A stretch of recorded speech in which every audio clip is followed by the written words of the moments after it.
We got one more story. Okay, well, this is more sprawling. This is a big one now. So Trump is now pivoting against India in a big way. Yeah. And first of all, he's like, he's imposing a 25% tariff on India. So that's what I saw. The tariff is now going into effect, right? Right. And now he's doing that with everybody, right? Now, India's 25, that's higher than the other tariffs that he's giving to other countries. Yeah. But now he's also saying he's going to increase the tariffs because now he's trying to like impose stuff on Indian foreign policy of like no more buying Russian oil. Right. So, but India and Russia been buddies for a long time.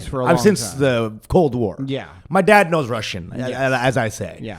I think he wants me to stop saying that. He told me that once recently. Stop telling people I know Russian. It's like not a cool look for him anymore. So like, I love it. I think it's the coolest thing about my dad. Dude. Yeah.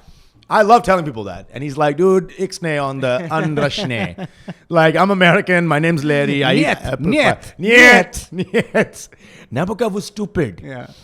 Yeah, but it's like, bro, it is getting kind of intense, right? Like, he's kind of ramping up. You think it's because India's just getting bigger and bigger and bigger, and he's just I think he's using it as like a negotiating tactic, right? But here's what Trump doesn't understand, is that India, to a fault, is never the chamcha of other countries. We're never going to be the brown nosers. That's the thing. Indians, even at our poorest have brown states, noses. Yeah, exactly. They can't get any browner now. Yeah. You know? It's already brown, baby. Like, India as a modern nation state is not, they were non-aligned throughout the Cold War, and then they were like, no, we'll be friends with the Russians. They're kind of chill, right? Also, it makes sense. It's way closer. Even if we're doing trade, just the distance alone is just easier on 100%. And India was flirting with socialism, right? Right. Someone during that kind of Nehru era, which is not good, right? It didn't work out well for India. However, the Russians have not been just fair weather friends. They've been very good friends to the Indians, right? So this whole thing of like, no, you're going to stop being friends with them because I say so, or I'll impose a tariff. Indians are not budging on that. Right. And I don't think they are going to budge on that. Well, if they start fighting America, then China needs to be talked to, right? It's like, okay, because if we're getting tariffed the fuck up by America, okay, time to make better relations with the people in our continent. No? Maybe the smartest thing for India to do would be just to give all the territorial concessions to China, in exchange for like economic deals, and then create real cooperation and become friends, and then the United States would get completely iced out and be in a really dangerous situation. If Russia, China, and India start like really hanging out, that's that. I know. Was it BRIC or whatever? BRICS, yeah. If BRIC starts getting bricked up to the gills, brick up, BRICS. That's what America's scared of, truly, right? Yeah, because that's the threat of like de-dollarization and stuff like that. The other thing Trump doesn't realize is that like India's never been reliant on the United States. They haven't done like a ton of business with each other in general, and India is used to being poor. Okay, right. Like India's used to being poor. In fact, India's current economic development, they're still not poor. Right. So it's like, what are you going to do to me that hasn't already been done? And you're being a total hypocrite, too. Exactly. We could have fed these guys a long time ago. There's going to be even more not fed. Yeah, because even America still does business with the Russians, right? It buys Russian, whatever, like uranium and stuff like that. And at the beginning, they wanted to stabilize the oil market. This is the Indian counter argument, is that, hey, when the war in Ukraine started and you put a ban on it, you were encouraging us to buy Russian oil in order to stabilize the oil market. That's what we did, and that's what we're going to continue to do. Well, they're going to do that regardless, right, of what America said. It's like, exactly. You know, it feels like they just need to send the military guy from SpiceJet over to Trump's house. Got to get him a little... This is our lead trade negotiator. This is the SpiceJet assaulter. SpiceJet man. Spice man. Spicy uncle.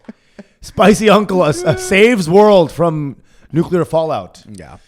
Spice uncle needs to just get it together. You know what, like in Catch Me If You Can, like they use DiCaprio's talents for good. Like, hey, you're a complete stealer. But the CIA is like, we're going to hire you. So we punch you in the right direction. So he's going to sick him. Aim him in this direction. Press A and see him just rev out. But Trump was tweeting pretty recklessly. He was like, India and Russia can go down. Their dead economies can go down in flames together for all I care. What a whiny little hoe. You know, this is the problem with social media. We elected the first truly social media president here. And this is how he behaves. It's like Trump is losing his own Trumpness a little bit. Because before he'd be like, China's got small dicks, India's small dicks. Yeah. Let them have little dick fights. Now he's like, I think second term he's doing more like political talk. He's like economy. Go back to dicks. Go back to the personal insults. Yeah, you were like entertaining. You were entertaining. Now he's like the DEI of the return of the what? But because like your grasp on the issues is actually not that great. You know, but your grasp on bullying is phenomenal. I mean, he is an idiot. Like Trump is an imbecile. You know. He just happened to be an imbecile who had instincts about things that people were like, actually, that's not too far off from the truth. Right. Now, of course, he's fucked all of those things up, right? Yes. But he's a total blathering moron now. I mean, he is. He's always been. He's never been smart. Yeah. You know, he was entertaining as F. And now he's like, Emperor's New Clothes. You know, he's like, oh, I got this. I can do this, you know. No, but he really has no sense of spatial awareness. He thinks that, like, no, I'm America. Everybody's going to submit, you know. It's almost like you won't go to his next rally. Shut up. Listen, that was a once-in-a-lifetime opportunity to see history in the making. It was fun. I do not regret it. I love it. Okay? It's not like I wore a MAGA hat or some shit like that. It was entertaining, you know? It's great. I mean, that's the only time politics has been entertaining, to be honest. I got to see Hulk Hogan. Mm-hmm. You know? Another famous racist. You took off his hood. You're like, I'm a big fan, dude. Put it back on. Loved you in Raw. Put it back on, brother. But yeah, I mean, this is the thing that Trump, he just doesn't know enough to understand that the Indians aren't going to be like, oh, well, we're threatened. Actually, you know what the Indians did? I think the Indian like army or something posted a tweet where it was like a headline like around the time of the Bangladesh liberation where it was like, this is what the Americans were up to. Right. They were financing the Pakistanis to like do the genocide of the Bengalis, they were all doing that, know? Right? So it's like we're used to not being good friends with you guys. That's so funny. As Nixon back those times was like racist, but then also super progressive. He was like, "These Bengalis are stupid, smelly idiots." Pakistanis, though, I know, cool guys. And it's like that's pretty nuanced, actually. Well, it was mostly for a white guy. It was mostly just like, oh, this is who we want to support, right? Pakistanis are always somebody's puppet, and respectfully to all the Pakistani listeners, right? But that's their whole idea of foreign policy is like, whose bitch can we be next? Well, Nixon was like Trump in the sense that he loved a good man. You know, he was like he met those like Pakistani military guys. He's like good buddies. I know. I like the buddies. These guys are some good rapists. yeah. They're comparing notes. A really strong form there. Yeah. Really, it is that. It's like I think they were trying to pass a resolution to send more weapons, but they got shot down. Like during that war, they were trying to pass a resolution. Like secretly, they're trying to sneak in, like pork barrel, some like Pakistani arms. Oh, more, yeah. And then but they gave them like down. billions of dollars worth of weapons throughout the whole Cold War period. Right. And they did pretty much subsidize the genocide. And they blocked a resolution to stop the genocide. And if it wasn't for the Russians and the Indians, it would have been like even more of a nightmare. Well, Indians, I mean, saved our ass, you know? It was so great, too. It was kind of like how women can like make the truth whatever they want. Because they were like, you have trainers at the border. Indira was like, wow. Yeah. Interesting that you said that. Indira like woman Jedi everything. She's like, that's crazy you would say that. Wow, Pakistan. Real nice, real mature. But they're training us and sending us back over, just like, you know, fucking turning over like little mini lungi guerrilla fighters. Regulation military lungis. Green lungis. Camo lungis. Little ammo pockets on them. Amazing. Just reach into your crotch. Yeah. Hey, you think I am done? We've upgraded our lattes.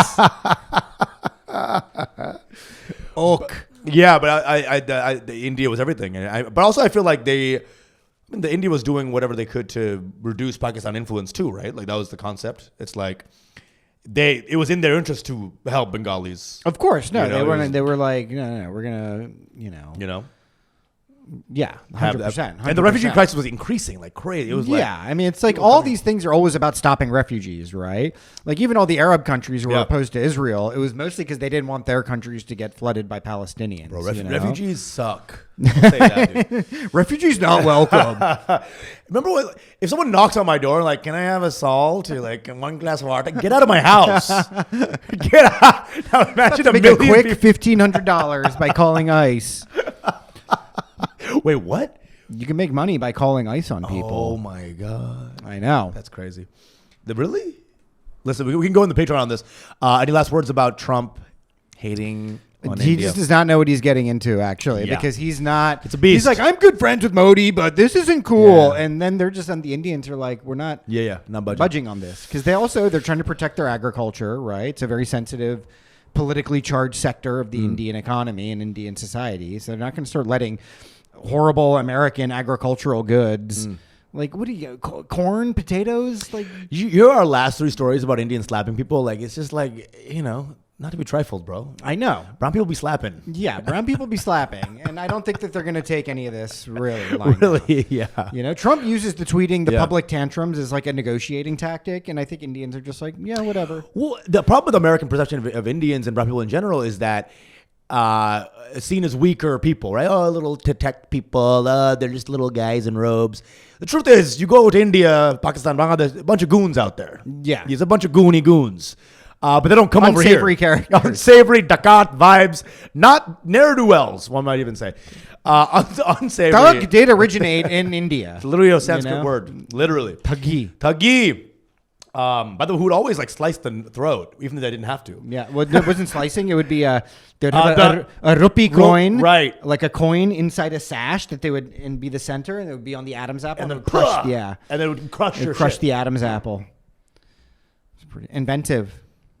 Shorty want to be a thuggy. Said he want to be. Thug life. Thuggy life, dude. I mean, they're not going to budge, dude. They're not going to budge. And also, you can't forget the hypocrisy of it. Because Americans are doing business with the Russians. The Europeans are buying oil from the Russians. But there's just suddenly saying, no, India can't buy oil from the Russians. It's like, shut up. No one cares about Ukraine. Ukraine's for losers. It's the whole thing is going to wrap up soon, no? Doesn't look like it. Trump has backtracked on a campaign promise of ending the war and being sensible. It's just going to get worse. Man, Zelensky hasn't done a comedy set in years, man. No, this guy's all he's trying to do is just get in the bucket list, do a couple of tight fights. He can't even fucking work as new material. No, but now he's like a quadruple billionaire because Oh, he's so yeah, corrupt. Yeah, yeah. Dude, he's like squirreling away all the Dude, money. I saw this. Whatever. Meanwhile, he's sending like people in wheelchairs off to the front to Yeah. fight the Russians. But he's gonna open up a comedy club in Kiev pretty soon, I'm sure. Yuk Kiev, Yuk Kiev Comedy Club. We have a Magoobies here now. Magoobies. We have Magooby Comedy Club here. Magoobles. Ham Slapper Comedy Club. Yeah. Laugh Time. It wouldn't be like a fun name. Laugh Time. Yeah. Comedy Laugh Time. Uncle Vinny. Give ha-ha to Uncle. Good Times Place. Yeah, Russian guy. Anyway, then the stories for the week. Love y'all. Go on the Patreon for a little bit. Come on down.